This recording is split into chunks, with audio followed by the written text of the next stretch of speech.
welcome back to my channel. I'm Amanda, and this is Amanda's Cozy Corner, where we talk about books and cozy crafts and different things that are just kind of fun, and honestly, this is just for the vibes.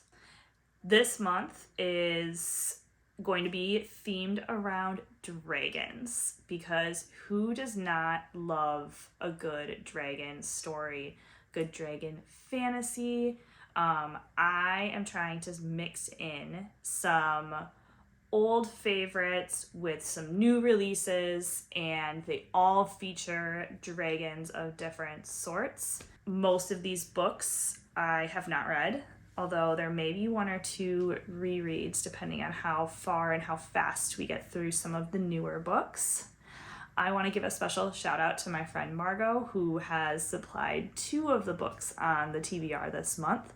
I have been putting these off for at least a year now. She was kind enough to gift me one of the books while I was sick with COVID, almost 2 years ago probably, and I was just way too ill and tired to actually sit down and read it when I had the time to, and ever since then it's just been something that I've put off. But anyway, let's get started with the list. The first book up is an old book. This has been sitting on my shelf for years and years and years. It has survived more than one giant book unhaul. Every time it ends up on the pile of unhaul because I just haven't read it.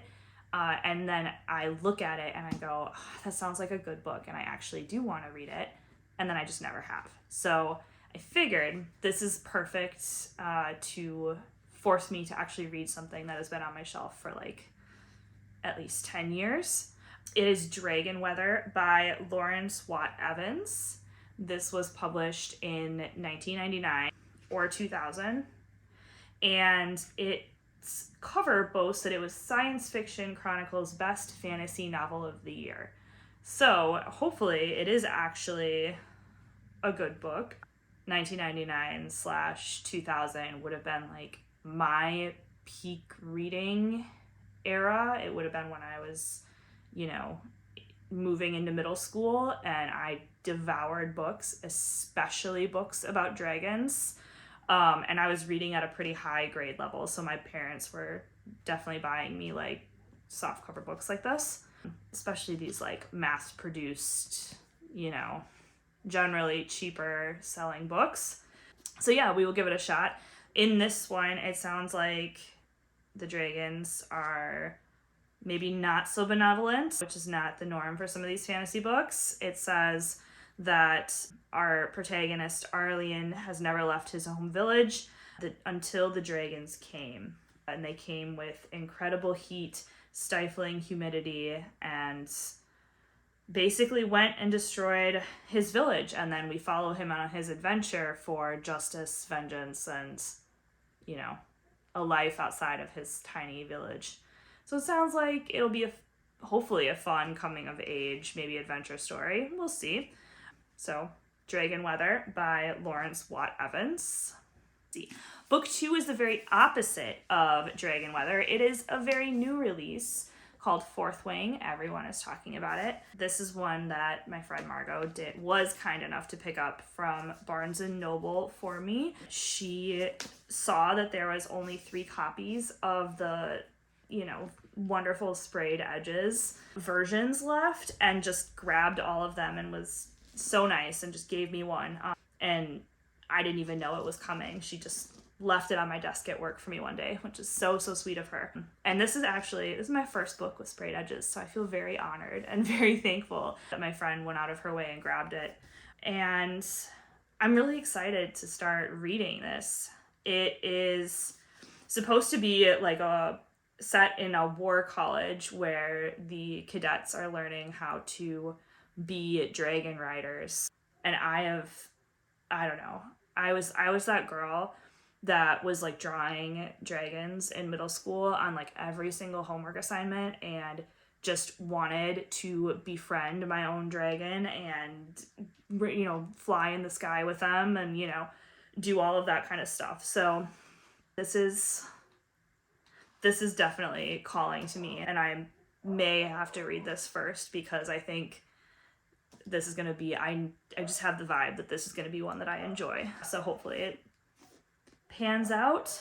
Third on the physical TBR list is The Priory of the Orange Tree, and this is a chonky book. I have heard some mixed reviews about this. It's been out for a couple years now, and I've had it since it was released. This is the book that Margot got me when I was sick with COVID, and unfortunately, instead of being able to just read and recover, I did nothing but sleep when I was ill. So I spent 2 weeks basically sleeping for 20 hours a day, and never got around to reading it. But I've heard dragons feature prominently in this book.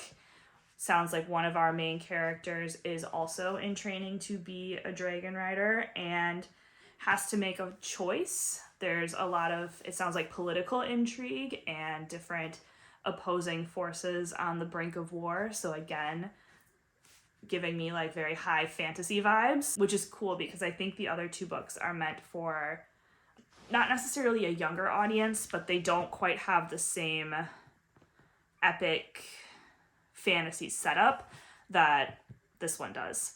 So this is probably going to be the book that I pick up last out of the 3 physical books because I can see this one taking me a bit to get through. It's not the longest book that I've ever read, but it is, I think, 800 some pages. So it will take me a little bit of time, and I think just from what I've flipped through, I read the first chapter already. I think the way that it's written is also going to be something that takes a little just more time to digest, and you're not gonna like flip through a whole bunch of pages quickly.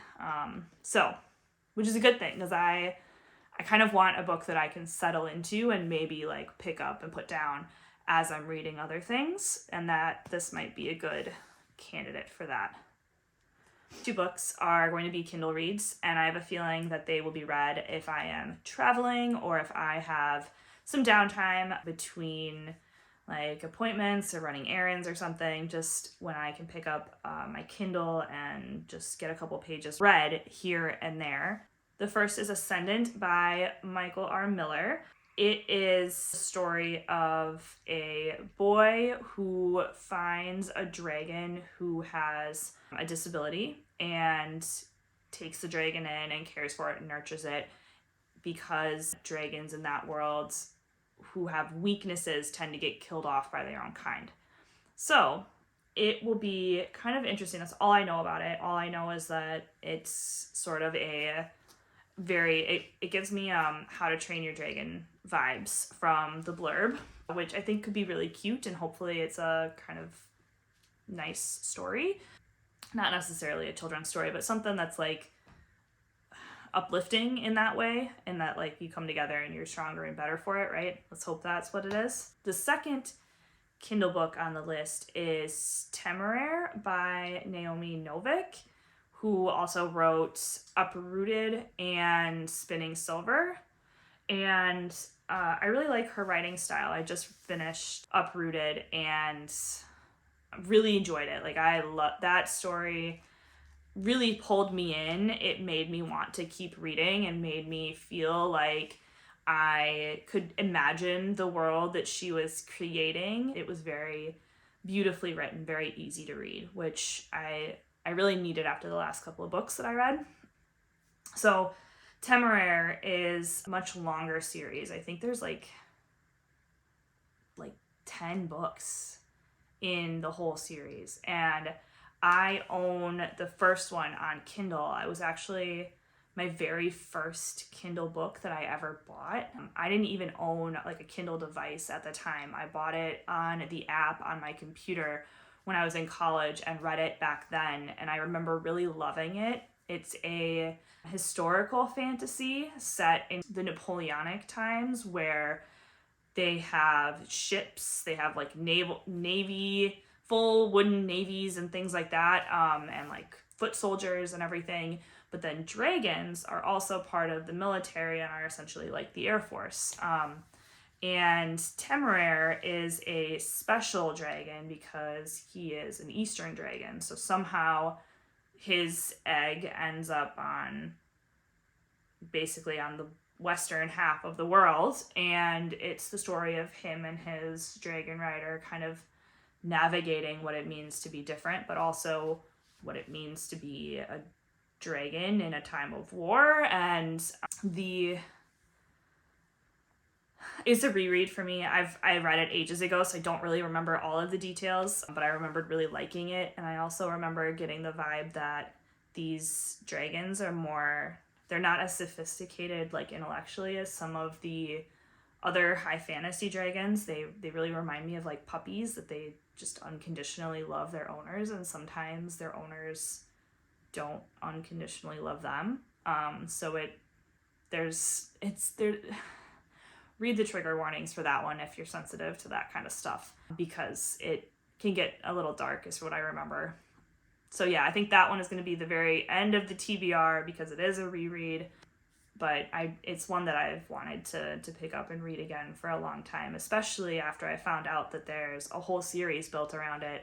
And I've really only read the first book, so I would like to get to the rest of the series, but I don't really even remember what the first book was about or what happened, so gotta start from the beginning, I suppose. So that's my June TBR.